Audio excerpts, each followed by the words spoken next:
Hey guys, welcome back. So hopefully you can see some improvement in the quality of this image. Maybe the audio is a little better, but don't get used to it because this just happens to be set up right now for something my wife's doing. We have one of the DSLRs here, a Video Mic Pro. It's a few years old, but it sounds way better, I think. Should sound way better than what I normally record with, which is my cell phone. I generally set up my cell phone, record myself with that. Super exciting. But anyway, what was I here to talk about? Surface transducers. Again, another video about the surface transducer. I did my first 2 field tests with the transducer speaker hooked up into my suit, which I've talked about in my previous video. Now, there are a lot of things about using a surface transducer that, you know, some factors that change just by having it. If you saw my other video, you could see just where I placed it inside the suit changed the way the audio sounded pretty dramatically. Now, if you couple that with the fact that I'm now in the suit and it's basically changes the characteristics of the vibrations of the suit itself, it's gonna sound different. So the first night I wore it to a book event, book signing, Ralph McQuarrie art book. So it's like a 25-pound awesome book. Anyway, that's besides the point. The point is the surface transducer. I was in the suit for about 2 hours, greeted lots and lots of people, didn't have anybody have a problem understanding what I was saying, which is very, very good. So that is a big plus. So that means that the quality is clear enough that nobody was like, wait, what? Anything like that, which I would get from time to time when my speaker started to go bad. So with the surface transducer, I didn't get any of that. It's good. However, that event, it was also not very loud. Now, this could be due to the fact that someone else put me in a suit and they turn on the amp and do all that stuff, and I'm kind of at their mercy and at their, I don't know, at their judgment as to how loud the thing needs to be to sound good. So, you know, when I have them turn it up, and it's kind of the sound, and they're like, okay, good. I can't hear myself at all sometimes. So when I can't hear myself, it affects my performance. It's very hard. It's tricky enough to, you know, put my hands over my face like this. It's kind of what it sounds like inside the helmet. So what's coming out of the speaker is very hard to judge unless I can hear it. So if I'm in a room and I can hear my own voice echoing off the walls, I can see if I'm doing my Anthony Daniels impression, if I'm doing it all right or not. And that was probably really cheesy, but you get the drift. So I couldn't hear myself. So I was a little reluctant to speak, but the times I did, nobody had a problem hearing it. And my wife came in and she got a little bit of video of that, which I'll put in here. Hello, C-3PO. Good, how are you doing? Good. It's okay. I was kind of just sort of speaking as me. I wasn't really cranking up the C-3PO impression too much for talking to her. However, I noticed watching that video that it wasn't very loud. It was, I don't know, it just kind of didn't sound bad. Like I could hear everything, but it didn't sound as like, I don't know, it just didn't sound quite as amplified as I would like. So I attributed that to the speaker being turned down too low. Then 2 days ago, we went out and filmed some other stuff at Vasquez Rocks. And I had my wife turn up the speaker all the way just to see how it would sound. Same setup, didn't change anything. And it was really loud. She could hear me from very far away with wind and all kinds of stuff. She could hear it really well. And I'll put that video here too.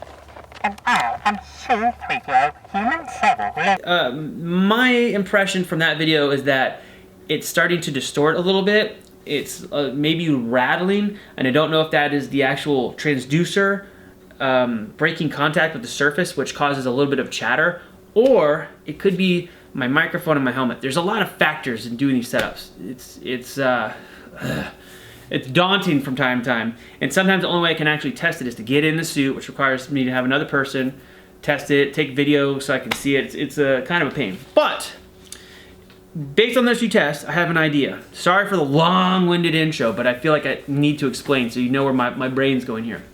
I'm going to try moving that surface transducer around just a little bit within the same area that I had placed it before because it's really comfortable. It makes the suit fit so much better than it's ever fit. Having the transducer in that one area is just, it's like I can't even feel it. It's great. And then I went from the last few months having this gigantic acre freaking amp jammed inside the torso of the suit to like basically nothing, feels like nothing's in there. It's awesome. It's awesome. So if I can keep it in those places, that's great.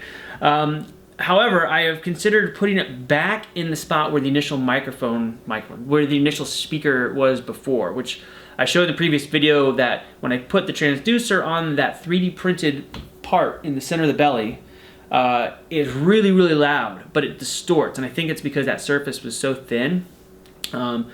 But using the other surface transducer that I got, this is the 10-watt version, I discovered that if I use some of this really light foam, I have a couple versions of this, and maybe I'll do another test here in another video.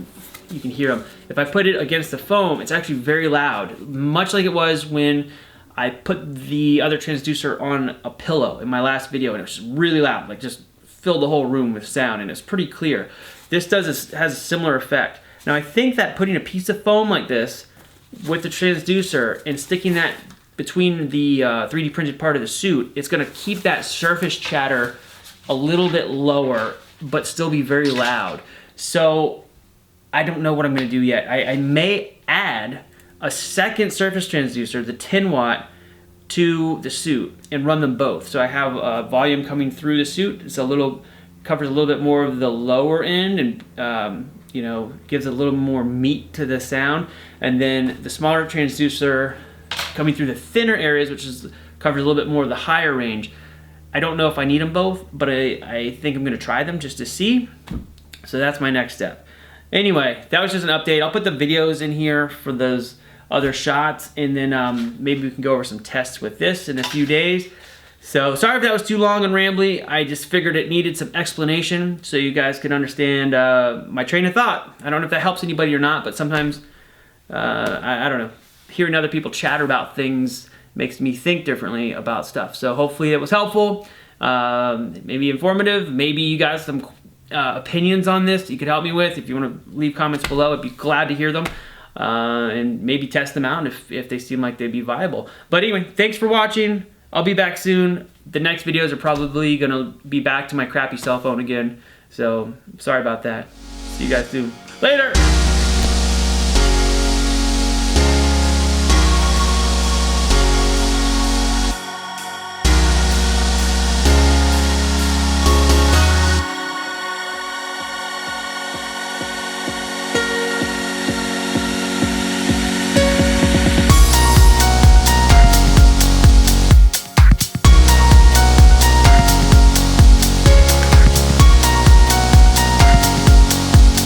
So, the fuck am I saying here? This is ridiculous.